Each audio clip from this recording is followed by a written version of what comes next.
Bonsoir, le journal sur TV Fil 78 du lundi au vendredi dès 18h et dans l'actualité locale de ce mercredi 17 décembre. 3 jours de débat autour du budget de la région Île-de-France. Un débat forcément houleux à un an des prochaines élections. Jean-Paul Huchon, socialiste, fortement attaqué par son opposition menée par l'UMP Valérie Pécresse.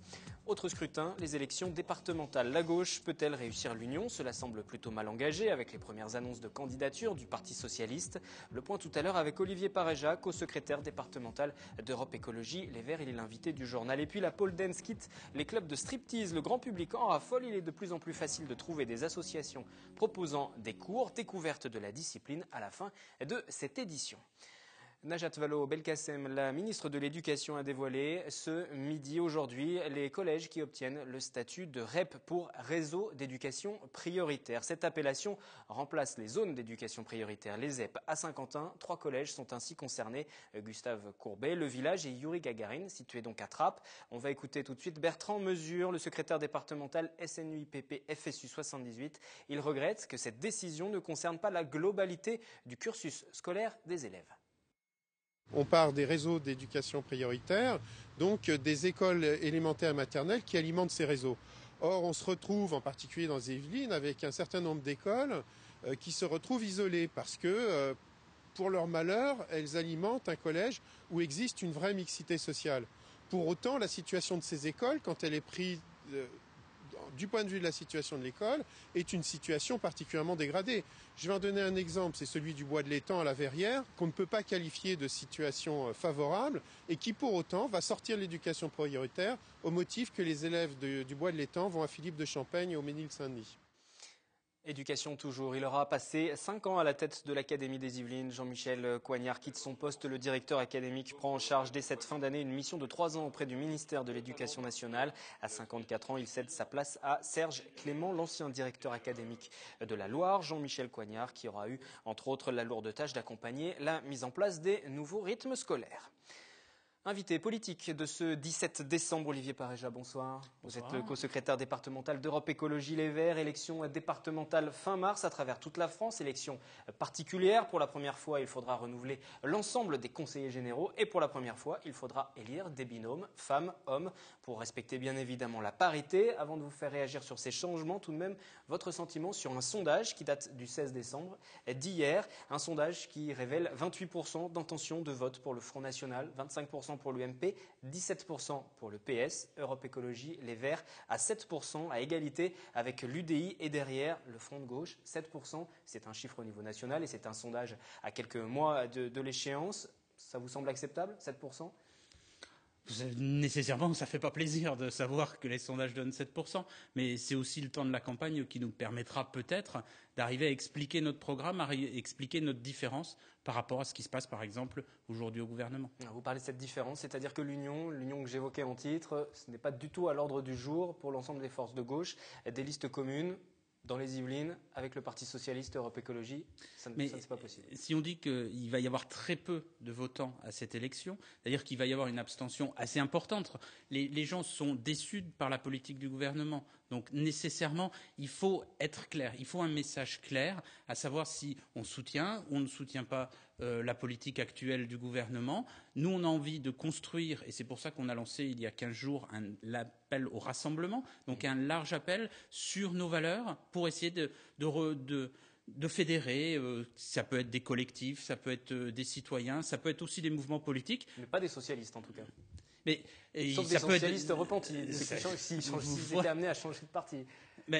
Oui, enfin, ça, chacun fait ce qu'il veut, mais l'idée, c'est quand même d'avoir un message clair autour de nos valeurs. Donc, nécessairement, le message, c'est pas nous sommes contre quelque chose. Le message, c'est de dire on peut faire autre chose dans les Yvelines. La droite dans les Yvelines fait depuis des années une politique très libérale, avec un peu de saupoudrage de social par-ci, par-là, et c'est contre cette politique qu'on voudrait vraiment inscrire les Yvelines dans les Yvelines du XXIe siècle, quelque chose qui soit beaucoup plus soutenable en termes de développement économique. Et donc, on a un programme alternatif à proposer, à construire avec ce rassemblement qu'on veut créer. Mais on l'a vu quelques fois sur certains scrutins, il y avait une division au niveau national entre le Parti socialiste et ses alliés de gauche, mais au niveau local, quelquefois, on pouvait voir naître des accords parce que vous vous retrouviez sur une politique commune. Là, ce n'est pas le cas aujourd'hui. Avec le Parti socialiste dans le département des Yvelines, il n'y a aucun point commun avec Europe Écologie Les Verts, aucun terrain d'entente pour ce scrutin départemental. Nécessairement, il doit y avoir un certain nombre de points communs. Simplement, on a appelé au rassemblement autour de nos valeurs à nous, qui sont des valeurs écologistes, qui sont des valeurs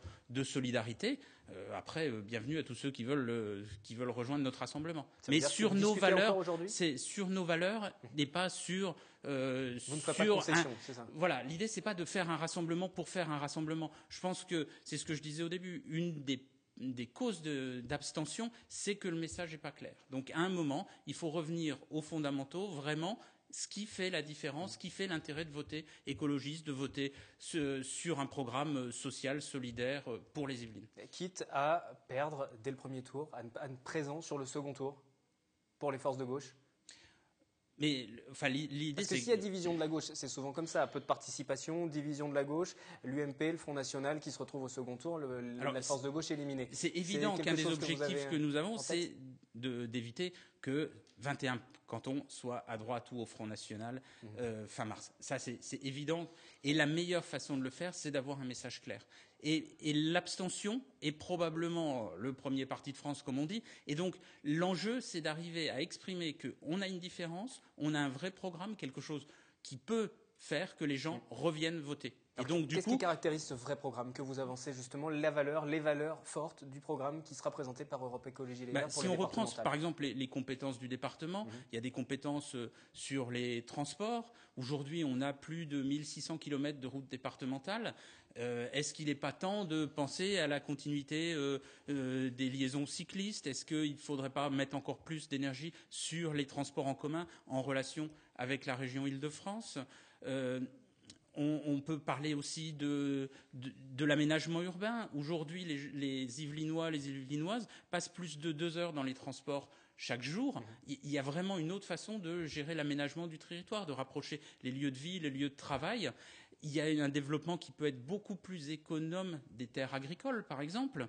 Donc, et développer plutôt des petites et des moyennes entreprises, développer de l'économie sociale et solidaire, développer des emplois locaux. Donc il y a vraiment moyen d'avoir une politique très différente de celle que mène le Conseil général ou celle que soutient le Conseil général aujourd'hui. Et il faut absolument qu'on puisse exprimer cette différence et qu'on puisse exprimer ce programme et le présenter aux électeurs. Alors cette différence est-elle lisible dans l'opinion publique? Notre question du jour, quelle image avez-vous d'Europe Écologie Les Verts? Voici vos réponses, vous allez, j'en doute pas, écouter avec attention les réponses. Insignifiante. D'un niveau assez faible, mais par rapport à tous les autres partis, c'est exactement la même chose. Une image neutre. Je vote pas pour eux, mais pourquoi pas? Je le vois comme un parti qui a de bonnes idées, qui va au bout de ses convictions la plupart du temps, mais qui a quand même beaucoup de mal à s'imposer dans le paysage politique français.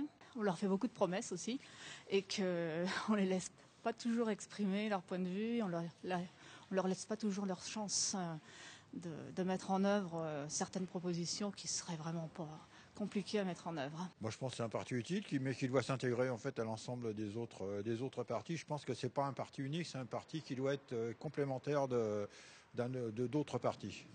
Un parti complémentaire, ça va peut-être un petit peu à contresens de ce que vous disiez quand vous disiez qu'il faut que justement les idées d'Europe Écologie soient entendues dans l'opinion publique. Et là, on dit que c'est un parti complémentaire, il faudrait que ça se retrouve dans le programme des autres. Ah non, enfin, on peut l'entendre différemment. Comment vous l'avez entendu alors ? Le parti complémentaire, ça peut être que c'est peut-être un parti qui va apporter quelque chose dans le cadre d'un regroupement et apporter sa pierre à la construction d'un projet qui peut être plus large, qui peut être un projet alternatif de gauche. Donc il y a une discussion, aujourd'hui en tout cas pas avec le Parti Socialiste, on a compris qu'il y avait des divergences, avec les autres forces de gauche, le Front de gauche, le Parti Communiste, vous discutez sur des listes communes ?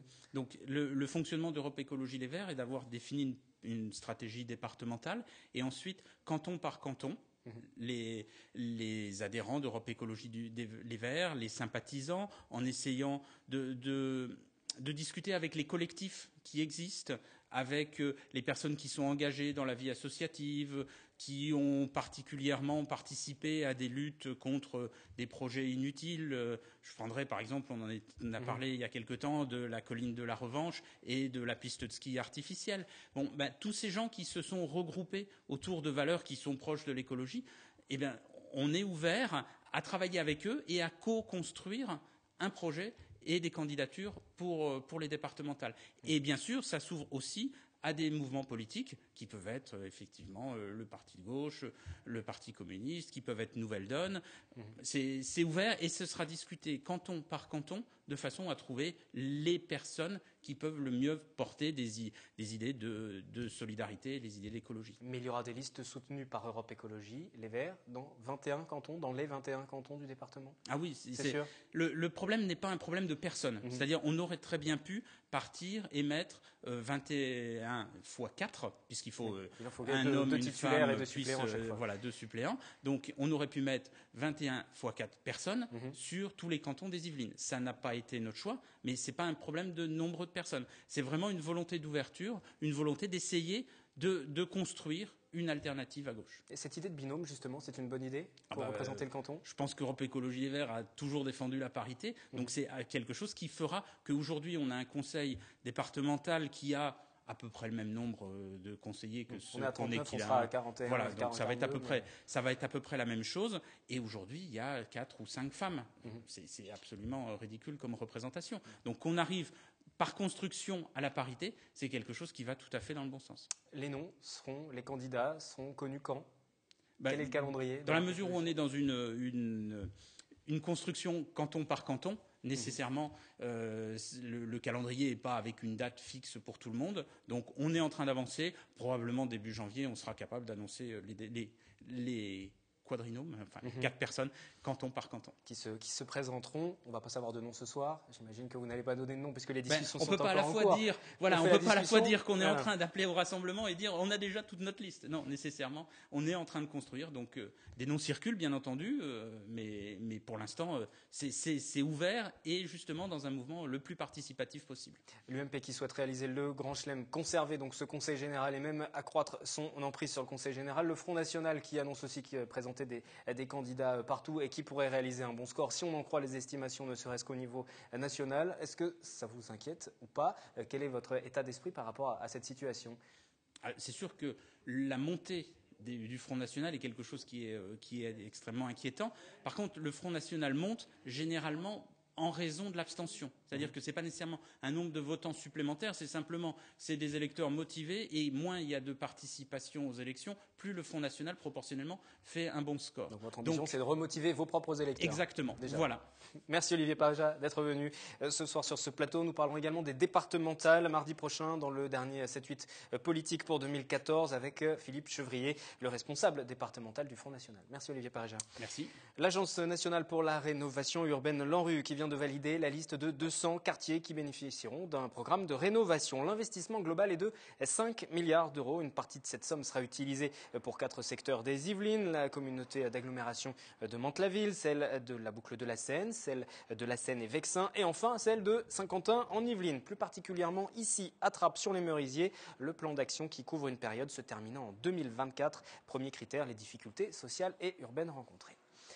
Les élus régionaux qui planchent jusqu'à vendredi sur le budget 2015. Des débats qui donnent un avant-goût de la prochaine campagne électorale de décembre prochain qui pourrait opposer Jean-Paul Huchon, président sortant, à Valérie Pécresse, députée UMP des Yvelines.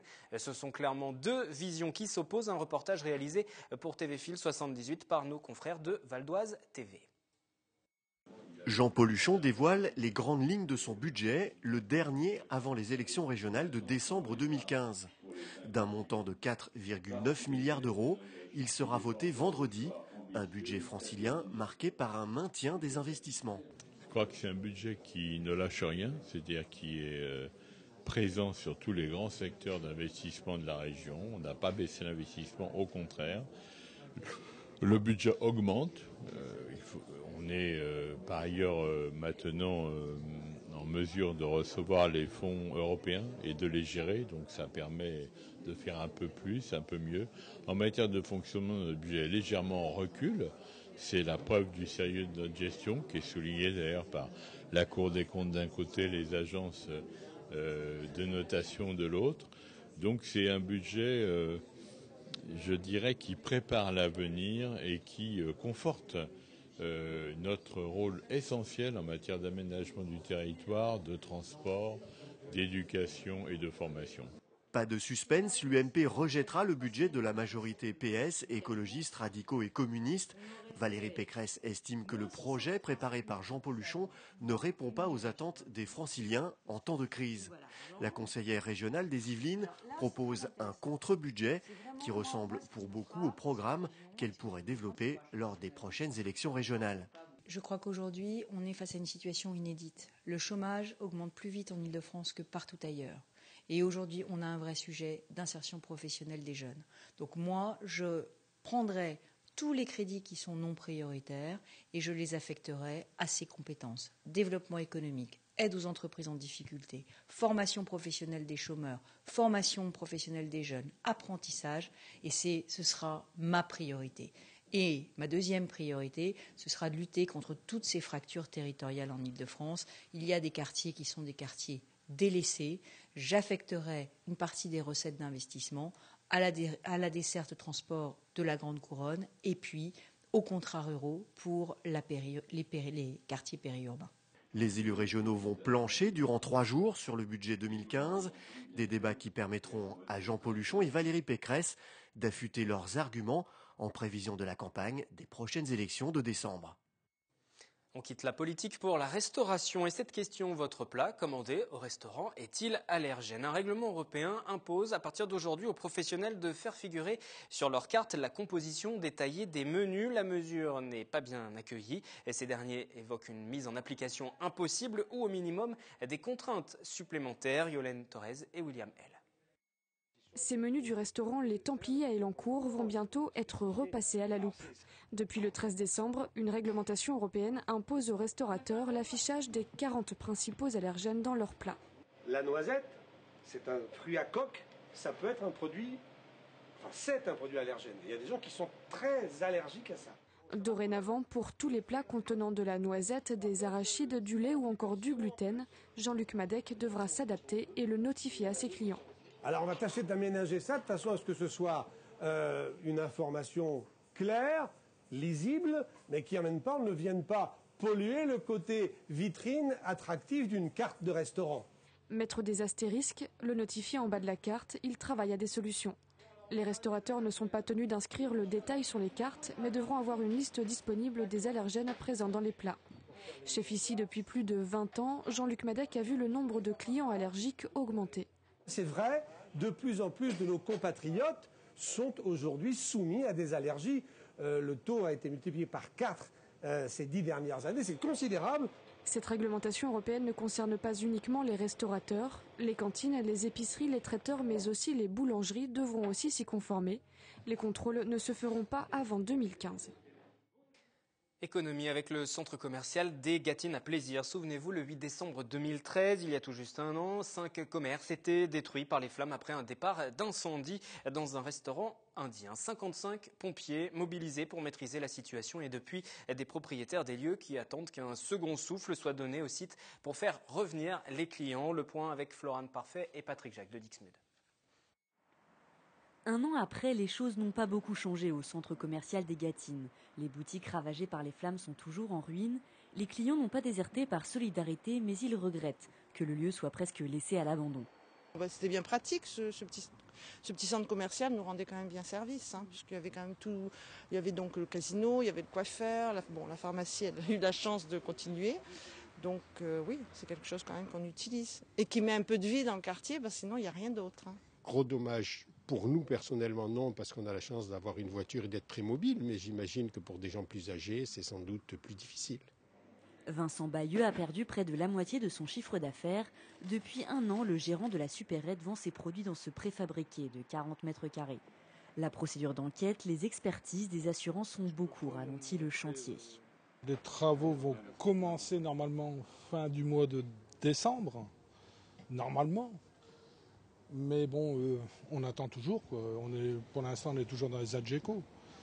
Heureusement d'abord pour dépanner la clientèle, tout ça, mais on commence à avoir bonne perte de clientèle par rapport, ça traîne en longueur.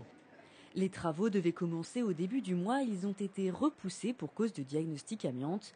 L'attente interminable a découragé certains commerçants, plus de restaurants ni de coiffeurs. Seul le boucher charcutier a pu rapidement se réinstaller en reprenant les locaux restés intacts de la boulangerie.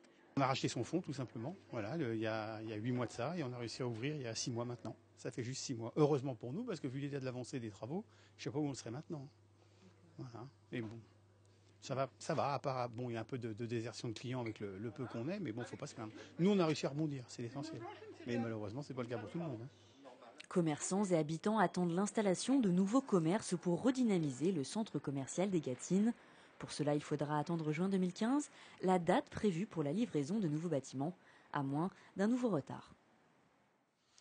Culture, 6 artistes contemporains qui vous invitent à une exposition autour du thème Résonance à la ferme du Mousseau à Elancourt. Photographie, peinture, sculpture et même film évoquent la mémoire du corps et de ses perceptions.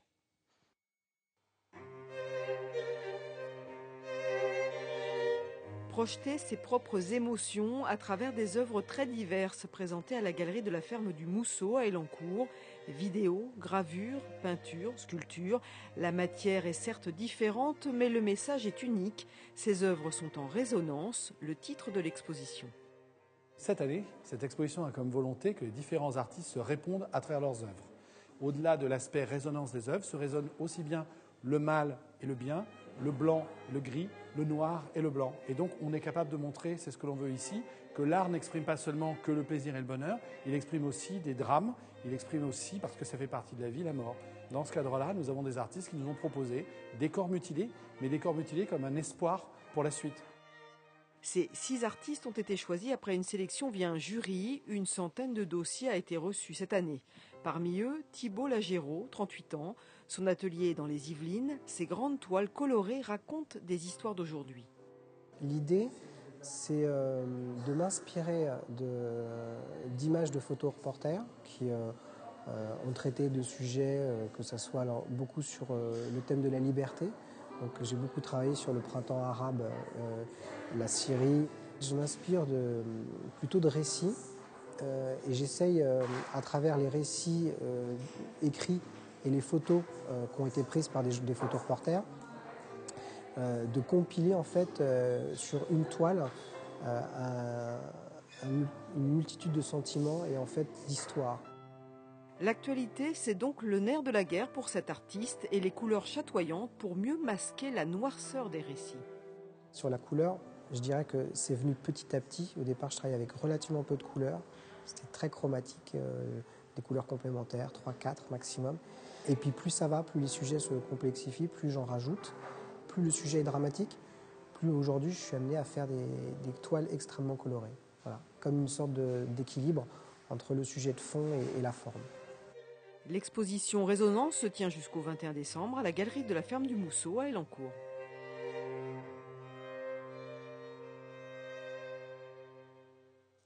Et juste après ce journal, nouveau numéro de Kiosque avec Catherine Zulato, l'hebdomadaire dédié à la culture chaque mercredi 18h30. Je vous le disais en titre, la pole dance se détache peu à peu de son image associée à celle des clubs de striptease. Elle s'installe, Jean Bafouille, auprès du grand public comme une discipline très physique qui mêle danse et acrobatie. Il est possible de prendre des cours à Saint-Quentin en Yvelines. Reportage en immersion, Yolène Torres et Elodie Moine.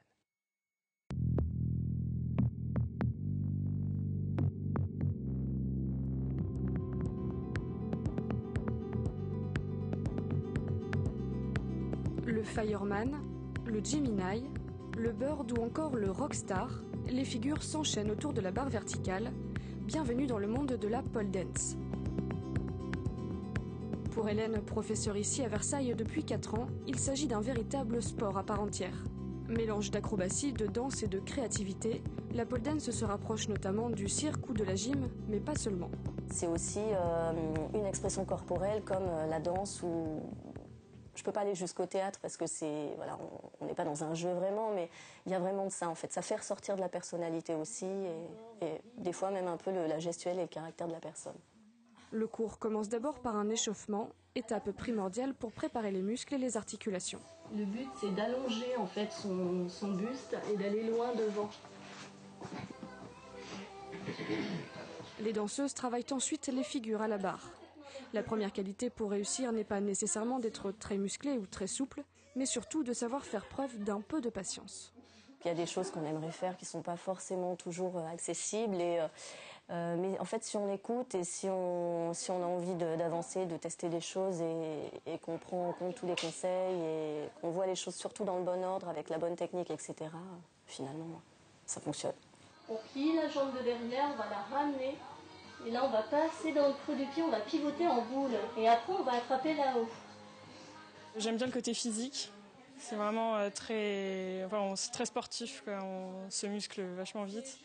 Et puis le côté artistique, il n'y a pas beaucoup de disciplines qui mêlent vraiment les deux, quoi. C'est à la fois plaisant, mais en même temps, on a fait tout travailler. C'est sympa, on est entre filles, on s'amuse beaucoup. Et puis voilà, c'est un vrai plaisir.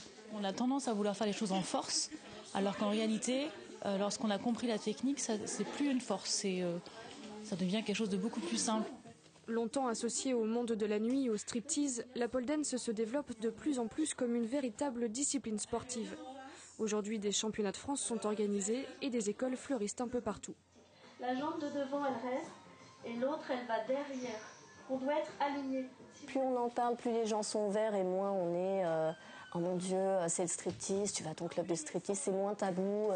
Les femmes osent le dire qu'elles le font, que c'est un vrai sport. Voilà, elles le revendiquent un peu, des fois elles le mettent même en avant, donc petit à petit on part un peu à la conquête comme ça.